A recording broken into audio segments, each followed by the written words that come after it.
ये है ठाकुर मान सिंह और ये उनकी दो बेटियां, एक है रेणु और एक है रितु। रेणु सुलझी हुई है लेकिन रितु पूरी उलझी हुई, गर्म मिजाज की। ठाकुर साहब तो वैसे अमीर थे लेकिन उनके खेती का भी कारोबार था जिसमें बहुत से मजदूर काम करते थे और रेणु भी उसमें। और पापा के नर्सरी के काम में भी रेणु बड़े प्यार से ध्यान देते। उनका फूलों का फार्म हाउस था और एक जगह रेणु टीचर का काम करती थी। लगे हाथ वो बच्चों को भी पढ़ाया करती थी। इस तरह रेणु अपने काम में हमेशा मगन रहती और रितु कुछ काम की तो थी नहीं। जब देखो अपने दोस्तों के साथ घूमना फिरना, पापा का पैसे उड़ाना, बस यही उसको आता था। मुंबई से जो आई थी ऐसे ही घूम फिर के वो अपना वक्त जाया करती थी। ना रेणु को मदद करती थी ना पापा के किस काम आती थी, बस घूमना और फिरना। एक दिन रितु अपने पापा के पास जाती है और पैसे मांगती है। पापा मुझे पैसे दो, मुझे शिमला घूमने जाना है, जल्दी दो पापा। उस पर पापा कहते हैं, अरे रितु जब देखो घूमती रहती हो, अपने बहन को थोड़ी मदद किया करो। काम में देखो वो कितना काम करती हो और तुम जब से आई हो बस घूमना घूमना घूमना क्या लगा रखा है। थोड़े रेणु को काम में हाथ बटाया करो। जब देखो घूमती हो निठल्ले दोस्तों के साथ, उनको तो कुछ काम है नहीं। रितु नाराज हो जाती है। वो कहती है, पापा पैसे देना है तो दो वरना ना दो, लेकिन मुझे इस गांव के कामों में मत उलझाओ। मुझे इस सब कामों को करना अच्छा नहीं लगता, समझे आप। अभी आप पैसे दे दो वरना मैं चली जाती हूँ। मुझे ये सब काम अच्छे नहीं लगते पापा, मैं मुंबई में पली बड़ी हूँ।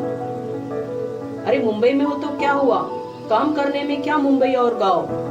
गुस्से से रितु वहां से निकल आती है। सामने से रेणु आती है और उसे बोलती है, अरे बहना रुको तो, कहाँ जा रही हो। अरे बहन से भी कुछ बातें किया करो, जब से आई हो बस घूम फिर रही हो, कुछ देर बैठ के बातें करो। रितु कहती है, मुझे वक्त नहीं है बेफिजूल की बातें करने के लिए, समझे। जाओ, पापा तुम्हारा इंतजार कर रहे हैं, उनसे ही बात करो। तुम प्यारी जो हो बाबा की, जाओ अभी। रेणु कहती है, अरे रितु ऐसा क्यों कह रही हो, हम दोनों भी बाबा की लाडली है। क्या हुआ वो तो बताओ, इतने गुस्से में क्यों हो। मुझे कुछ नहीं बताना, जो पूछना है बाबा से पूछो, जाओ अब यहाँ से। रेणु देखती ही रह जाती है। रेणु पापा से पूछती है, अरे पापा ये रितु इतने गुस्से में क्यों चली गई, क्या हुआ। पिता ने कहा, अरे बेटा मैंने उसे काम के बारे में थोड़ा डांट दिया तो वो नाराज होकर चली गई। पैसे मांग रही थी शिमला जाने के लिए दोस्तों के साथ, इसके दोस्त भी। कुणाल रितु से पूछता है, क्यों रितु मिल गए पैसे, चले शिमला।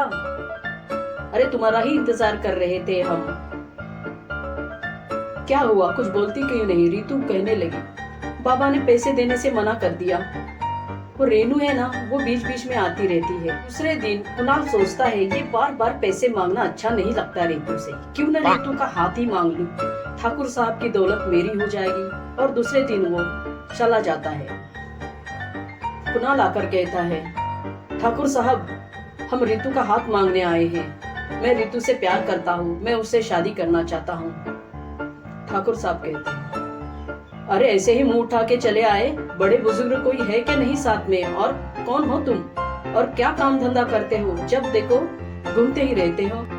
बड़े बुजुर्ग नहीं साहब, मैं उसका बड़ा भाई हूँ और उसके साथ में आया हूँ आपके बेटी का हाथ मांगने। ठाकुर साहब आपकी बेटी हमारे घर में खुश रहेगी। रेणु कहती, क्या खुश रहेगी, जब देखो तो ये घूमता रहता है, काम धंधा तो कुछ करता नहीं, खुद क्या खाएगा, मेरी बहन को क्या खिलाएगा, आप कुछ सोचते क्या नहीं। ठाकुर साहब कहते, सही बात है, कैसे संभालेगा, जब देखो घूमते हुए तो दिखाई देता है, काम कब करेगा। अच्छे से सुधर जाओ, उसके बाद मेरे बेटे का हाथ मांगने आना, समझे तुम, याद रखना ये बात। दूसरे दिन कुणाल रितु को सब बता देता है, मैं तुम्हारे घर पे जाके तुम्हारा हाथ मांगा तो तुम्हारे पापा ने और बहन ने मुझे धुतकार कर निकाल दिया और कहा निठल्ले हो, कुछ काम काज करो। दूसरे दिन रितु अपने पापा से पूछने आती है, पिता कहते हैं, क्या हुआ, इस तरह क्या देख रही हो, कुछ तो बोलो, इतने क्यों गुस्से में हो। पापा, कुणाल मेरा हाथ मांगने आया था, आपने वो रिश्ता क्यों ठुकरा दिया। वो कुछ काम धंधा करता है नहीं, उसके हाथ में तुम्हारा हाथ कैसे सौंप दूं। तुम्हारे भविष्य की चिंता है मुझे, समझी तुम। रितु परेशान हो जाती है, फिर कहती है, पापा वो मेरा सबसे अच्छा दोस्त है और मैं उसी से शादी करूंगी। रितु कहती है, देखो पापा, मैं शादी करूंगी तो सिर्फ कुणाल से, वरना नहीं करूंगी। रेनू कहती है, रितु पापा से ऐसे बात नहीं करते। रितु नाराज होकर निकल जाती है। रितु दुखी होती है और रोते रोते कुणाल को सब बात बता देती है।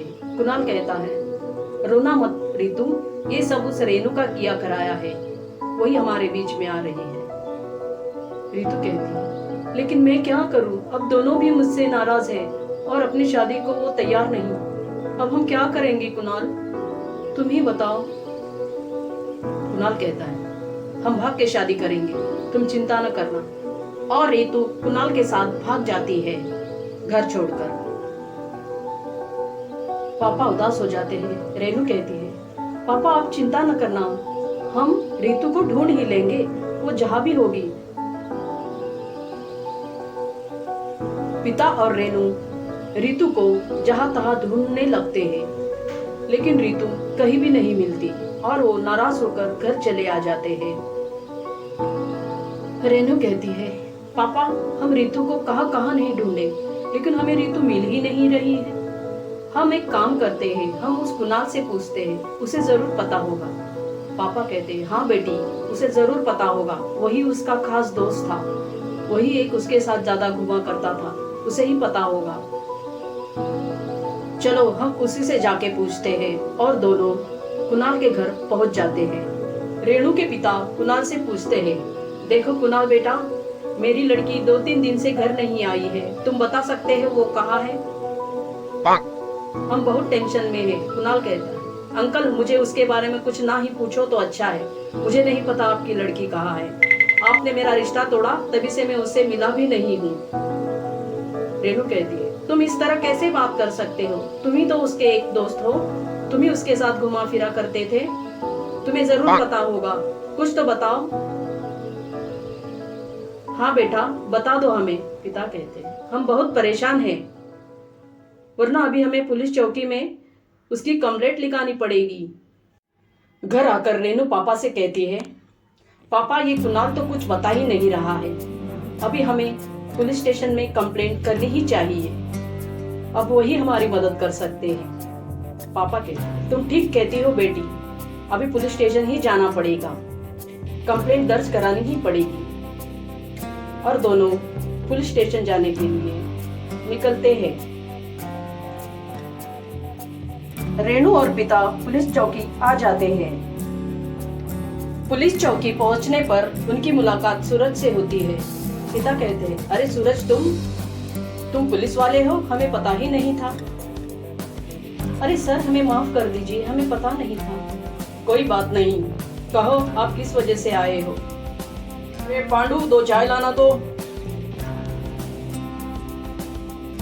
अरे बेटा, मेरी रितु बेटी 3 दिन से घर नहीं लौटी है, हम बहुत परेशान हैं, बहुत जगह ढूंढ लिया लेकिन वो मिल ही नहीं रही।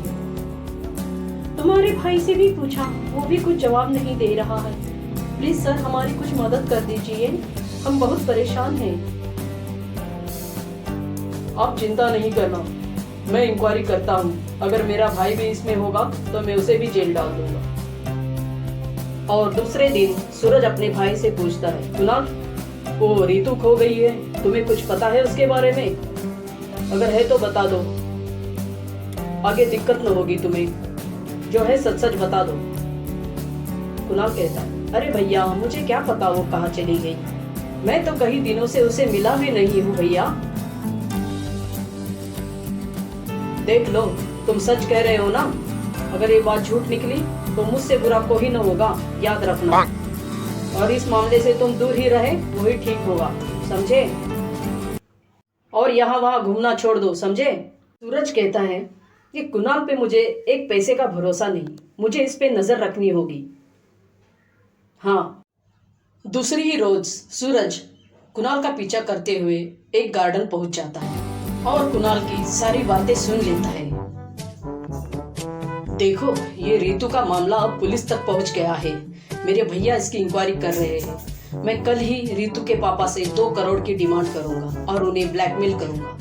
दिए तो ठीक, वरना इस रितु का काम तमाम कर देंगे और किसी को पता भी नहीं चलेगा। ये सारी बातें सूरज सुन लेता है। अरे भैया, कुछ काम था? कुणाल, मुझे सब पता चल गया है। तुमने ही ऋतु को कहीं छुपा दिया है, मुझे बता दो। आप ये क्या कह रहे हैं भैया?